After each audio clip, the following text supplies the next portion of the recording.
We started with Artemis, the goddess of the hunt, and then Ares, the god of war, both of which know how to use their cannons. Now we went back in time to Helios, and I'm guessing he's either only capable of dazzling people, or too much of a boomer to understand how the 4 backpack cannons work, as they can't be fired in Gundam Breaker Mobile, despite this being leaked some time ago. What is going on, guys? MJ2005 Gundam here, and today I'm going to be reviewing the high-grade Gundam Helios from Gundam Breaker Battlogue.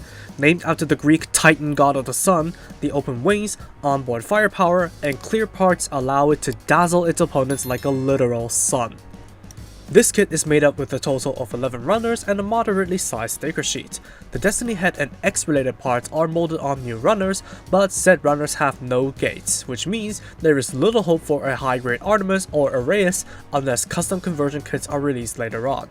Regardless, you can expect parts of the build to be similar to the different kits it takes from, especially when the internals are based entirely on the high-grade Cosmic Era Destiny Gundam, while the new parts do freshen up the build quite a lot, resulting in a fun build that anyone could handle and enjoy if you aren't already intimidated by the sticker count. And in case you're wondering, you can swap the shoulder joints of the Helios to the high-grade Cosmic Era Destiny Gundam and make those shoulders compatible with regular kits. Sure, results are dodgy at best, but with a bit of fortification in the shoulder armor, it will work like a dream. All put together, and the Gundam Helios looks dazzling to witness, with the light blue and whites working harmoniously with the cyan parts, with a bit of red and yellow sprinkled in for the League Gundam color scheme, and the holographic detail under the chest piece is a nice touch. The proportions are accurate to the in-game model, but with the design and parts ripping from existing kits, there's not much that could have gone wrong. That said, the Helios' head and V-fin are wider than the Destiny's, with the latter at a steeper angle when viewed from the side, along with an extra panel line and a larger stroke on the nape. The entire central mass is stretched vertically while sporting a larger chest gem and skirts, and the double backpack holds compared to the X, while the double satellite cannons were designed based on the axis. The kneecap, ankle armor, feet, and the radiator fin panels on the arms and legs are redesigned compared to the double X. Couple that with the unicorn-like shoulders, the subtle changes help make the Helios feel like an original kit instead of an amalgamation of parts. I will admit that the upside-down freedom wings are ridiculous, but they look a whole lot better when they're the right way up. For me at least. Color separation is also commendable, with stickers being used in the eyes and head camera, triangles on the knees and back skirts, grey panels on the ankle armor, and all the cyan energy details on the wings and cannons.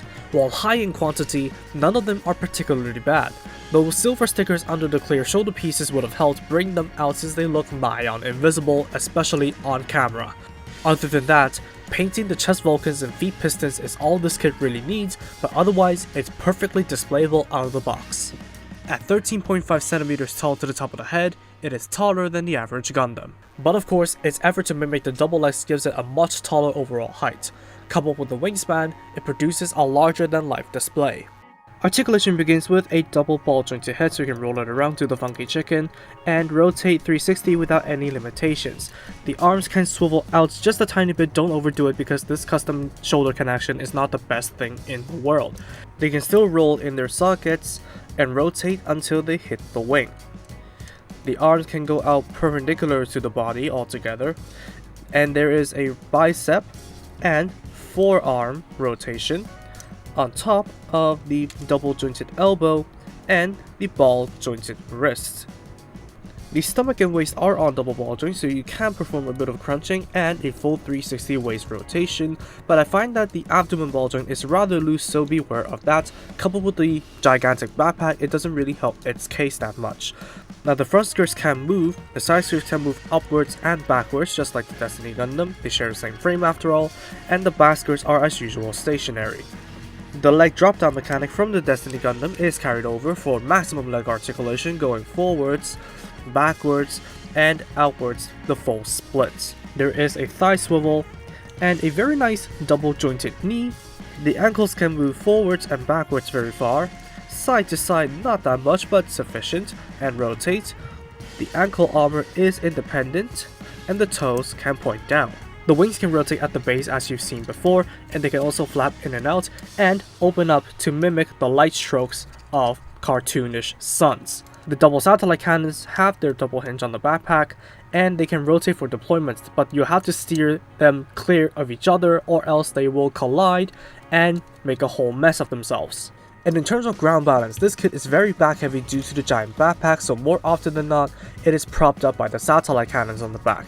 You can tinker with the joints to get it to stand in that perfect position, but the easier solution is to pick up a separate action base to prop it up. While articulation is good in general, the Helios feels clumsy to pose due to the large backpack limiting wiggle room and loose shoulder and waist polycaps hampering the fun.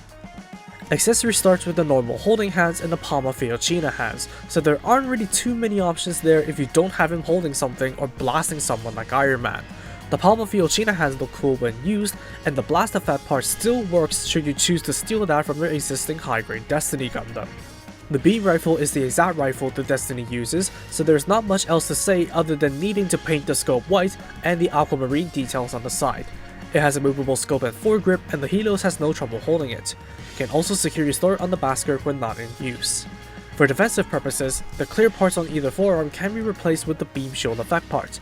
The details give the effect part definition, and I like how it ends at a point for offensive purposes. For alternate melee options, the Helios can grab the large beam source from the satellite cannons for use with the included custom beams. They can be held securely, and while the beams should be lime green, I do prefer the cyan, and the details add vigor to the weapon for extra display value. For heavy duty firepower, you can flip out the Baleen and plasma cannons from the wings.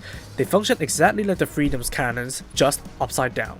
Finally, open the heat radiator defense on the arms and legs, open up the wings, spin the double satellite cannons around, fold them down, and extend their barrels for devastating firepower. Swap in the Iron Man hands and deploy the wing cannons to unleash the Helios Sestat Cannon ultimate move, and honestly, that's one intimidating display right there. Leftovers include parts of the Freedom's chest, shoulders, legs, feet, railguns, backpack, beam sabers, and shield, as well as a lot of joint parts from the Destiny Gundam. However, none of which are the essential ones to make the Freedom parts functional, not to mention some parts from the Freedom can't be fully assembled. Yes, there are some useful parts given that you have enough polycaps and frame parts to spare. As an amalgamation of parts, the Gundam Helios looks surprisingly good.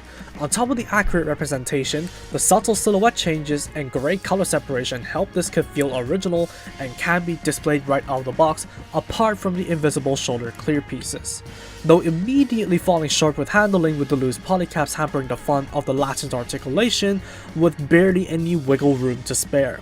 The majority of the build feels fresh because the whole central mass is constructed with new parts despite the familiar looks, and the inner mechanisms are simply constructed yet solidly recreated. The stickers are a bit tedious though, as helpless as Bandai was when making this kit. At 2300 yen, it's not the cheapest thing in the world, but you do get a considerable number of features in the package to justify it. The leftover parts on the other hand have some useful pieces given that you have the frame parts to spare for them, but most of them are obsolete, especially what's left from the Destiny frame. In the end, it averages an 8.25 out of 10, so it's highly recommended that you add this to your collection if you like it. And if you don't, there are modernized and standardized Gundam X parts to steal for your custom build. Though it's not recommended that you get this kit in the game whenever it pops up again, as the only thing it's good at is traversing space. But that's gonna wrap it up for me. Thank you all so much for watching this video. If you did like it, please be sure to drop a like, comment, and also subscribe for more Gunpla reviews, Gunpla news, and all that kind of stuff. Turn on notifications for future content alerts if you haven't, and I'll see you all in the next video. Hang loose and peace out.